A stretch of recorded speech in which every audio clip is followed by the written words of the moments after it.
I've had a few questions asked of me, so I figured I'd make a video to answer them. This is, you can see the Remington Vantage 1200. I was asked what scope I had on it because they said it looks way too long for your average scope. I don't know what that's about, why it's so long. I think it looks kind of good on it with the low mounts.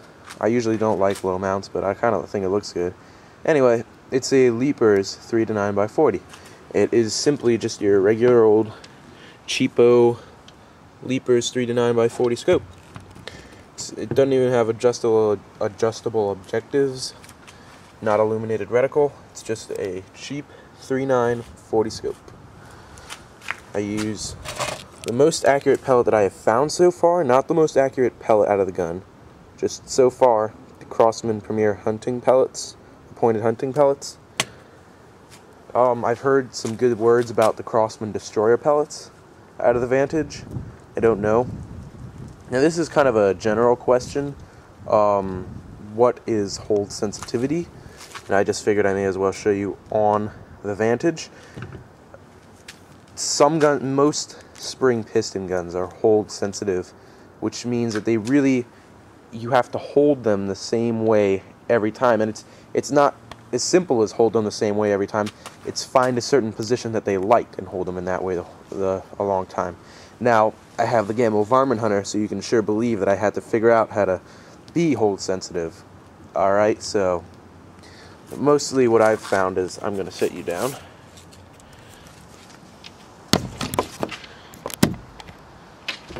And I'll go over here. The best way that I've found to hold your gun is, well, I'll have to flip it around. Just like this, you take your thumb here and slide it up kind of like you have an automatic safety up there. But really, unless you have an automatic, well, you know, if you have an automatic safety, I guess that would come in handy. But you just slide your finger right up there and kind of use that like this. It's really, I found that, you know, right around here is where you keep your thumb, right around in there. And I figured that it's pretty good. It helps with the accuracy. The mounts I use. These mounts are the mounts that came with the original scope for this rifle. They basically screw on with these things, but I figured out from trying to use the original scope that if you just screw them on with your fingers, they will come loose. So I went ahead and got pliers and just grabbed them and twisted them on real tight so they wouldn't move around. I also put a scope stop on, but that's just because it keeps the accuracy up. I got the scope from Pyramid Air. It was maybe $40 or something. No, it might have been $60. I don't know. I don't remember. Anyway, to adjust it, you stick this little Allen wrench or L wrench, whatever you want to call it, right up in there and just twist it until it becomes loose and you'll be able to turn it.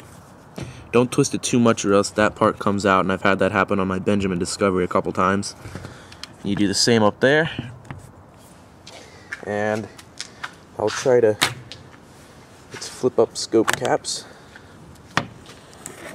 try to show you I'll look through this. There we go. As you can probably see, a mil-dot reticle. It's got the, you can see the front sight from in there. Yep.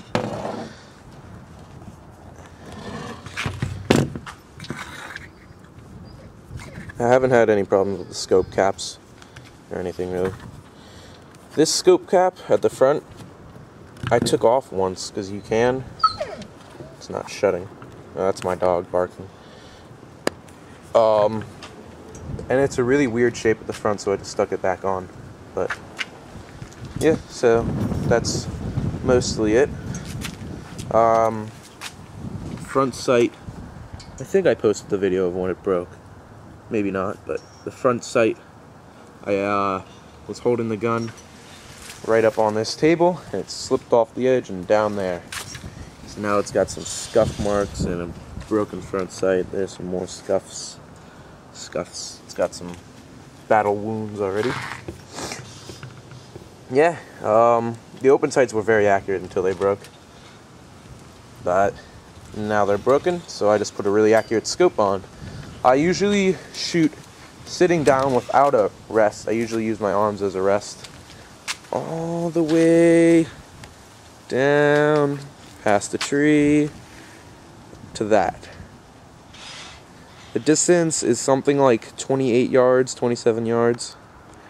It's not a terrible shot, but it's just a great way to keep it going and definitely clean the barrel. The velocity on this gun, I did get a chronograph. I guess I didn't post a video yet, but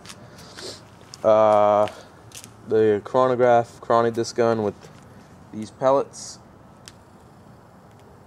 going at, I think the average was 927.